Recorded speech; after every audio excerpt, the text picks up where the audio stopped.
So what inspired me to chase the idea of copyright? It's funny, I started studying copyright when I was going to Berklee College of Music, and it was the most boring thing that I've ever learned. So it took a long time. I never really was interested, but I just happened to be learning it.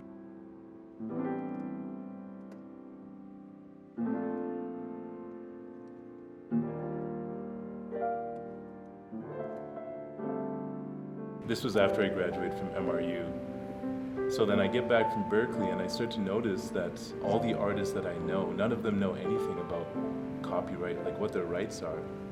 So one common example that I kept seeing was people would be signing away their rights to their music without even really knowing what their rights were. So that's when I realized I was like, I need to look more into this. Funny enough, no, I've never had a copyright issue, but I've seen it happen so much around me. So I guess in that sense, I do have a personal connection because, I want to see my people succeed. There's two stories very short stories. One was a guy I know who leased some beats. So beat leasing is a pretty common practice. You basically pay anywhere from like 50 to 100, sometimes $20, and you get non-exclusive access to a beat. So you're not actually owning the instrumental, and usually there's some terms that are attached that a lot of people don't even really look into. So in this particular case, my friend didn't know that he only had about 1,000 plays with that song before he lost the rights to it. So next thing you know, he's driving down the street listening to the radio, and he hears a famous artist on that very same beat. He's like, "What? That's my beat." I'm like, "No, it's not. You rented it, man." Like, so. But yeah, other than that, I guess one closer to home was one of my friends signed a recording agreement with another producer. So she wrote a song, and the producer came up with the instrumental music. What she didn't realize when she signed the contract is that she actually gave some of her rights to the song to the producer. So she actually no longer really owned the song. So she wanted to use it for herself, put it up on her website. But because of that contract, she has no control over whether or not she can post it and where she can post it.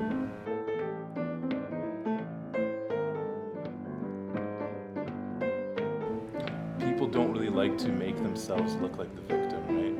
Especially in situations where something told you that something was wrong, right? Or at some level you knew that you weren't being very smart. So I feel like a lot of the time that's part of the problem is we don't talk about it because we feel so stupid. Like, oh, I should have known better. But it's like, no, well, everyone else is making that same mistake, so let's talk about it and figure out what we can do. So for those who don't know what a PRO is a performing rights organization, also known as CMOs, collective management.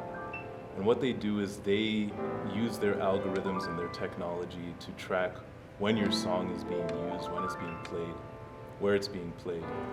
So the long story short of it is you register your song in this catalog of songs. And in order for restaurants, venues, organizations to use that song, they have to get a license from your PRO. The reason why that's important is there's no way a single person can track every single time, every country, every city, every territory that's broadcasting your song. There's no way to know, right? So these organizations, they have access to databases that we don't. So I think PROs are your best advocate. So if you're a songwriter or composer, sign up with SOCAN. If you're a producer or a record producer, you want to sign up with Resound. It's unfortunate that not many people really know about it. So I think one thing that could be made better is it would be nice to have like one central place to go to know everything there is to know, right? When you read my book, you're going to realize that there's a lot of different organizations, there's different types of rights, there's different types of royalties. About 2 years ago, I went to a book publishing seminar, and it was basically how to write a book in 3 days. So at the time, what I wanted to do was write a book on chess. I was like, yeah, I'm gonna teach people how to play chess. I'm like, what is the actual demand for that? Like, maybe I should do something more in line with what I actually do for a living. So as I started to notice that this was a common issue, and I started to realize that there really was no Canadian book on the topic, I guess that was it. I would look for these books, and I would realize that almost all of them were published in America, but there was not a single book on the Canadian copyright system.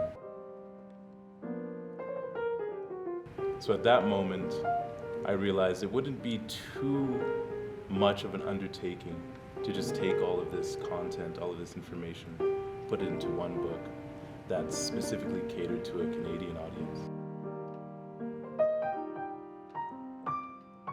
I think it was 2014 when I got back from Berkeley, and I'm like, well, what do I do with my life? I don't really have a job, I don't have money, I'm broke.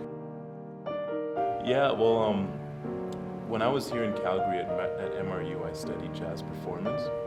Then when I went to Berkeley, I studied music composition and electronic production. It was a 4-year program. However, I only did 1 year and a half. Yeah, for financial reasons, I wasn't able to finish. One of the main motivations in writing this book was I really value being a self-published author, basically being my own boss in every sense. And one thing that's changed a lot in the music industry is before it was all about record labels, right? But now you're seeing a lot of indie acts coming out, and there's a lot of smaller labels. And I think if you know what you're doing and you know what your rights are, there's so much power in that, in terms of securing your financial independence and being successful.